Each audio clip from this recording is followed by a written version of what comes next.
continuation. So we've got these two groups of different views. And Meisve Kasha was raised an objection to the view of Shmuel. Because the view of Shmuel is you base yourself on the way it was previously. So now we have a Kasha from here where it seems to indicate in this brisa that you go not what was previously but what is current. If you have meat of a calf which didn't have the right measure, and then and then you cooked it and it got bigger, so now it's the right shear for tumantaro. Tar leshe'avar v'tomeh mikan labo. So we say whatever it was before, if it was tameh, but it was not the right measure, so whatever touched did not become tameh. But now whatever touches becomes tameh. So you see, you're going by the way things are in the present. In other words, the way it was before in the present, we ruled based on that, and the way it's now, it's still based on the present. Now it is the right size.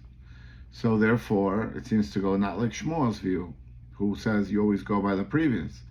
So the Gemara says midrabanan. So min Torah, it could be that Shmuel is right, and midrabanan, the rabbis are machmir, and they say that you go even by the way it is now. If it's the right size, it'll transfer the tumah. If that's true, I say if you look at the end of the brisa, it says even with regards to pigul and osar, and those are laws of deraisa.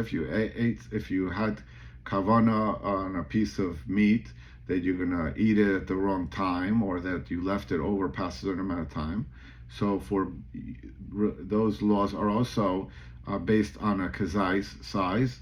So if you're, in the Tumah it would be a Kebeya, but these I think are Kazai, so let's just go with that. But the point is that there are certain specific measurements, and these are laws that are in Doraisa laws. So Iyamar Bishma Doraisa, if you said the ratio is also talking about from a Doraisa standpoint for Tumah, Hainadiko Pigul and Osar, then it makes sense to follow the Brisa at the end with Pigul and Osar. Eli Amar Drabanan, but if you want to say we're talking about only Midrabanan Tumah, Pigul and Osar with Drabanan Miko, whoever heard that something is asur to eat out Pigul Midrabanan, or Nosar, you left over out Drabanan, it's a Doraisa Dikadin. Ema v'chem betumas pigul v'chem betumas noisar. So this is a drabanan dike tuma that is caused by something pigul or something that is nosar. To be continued.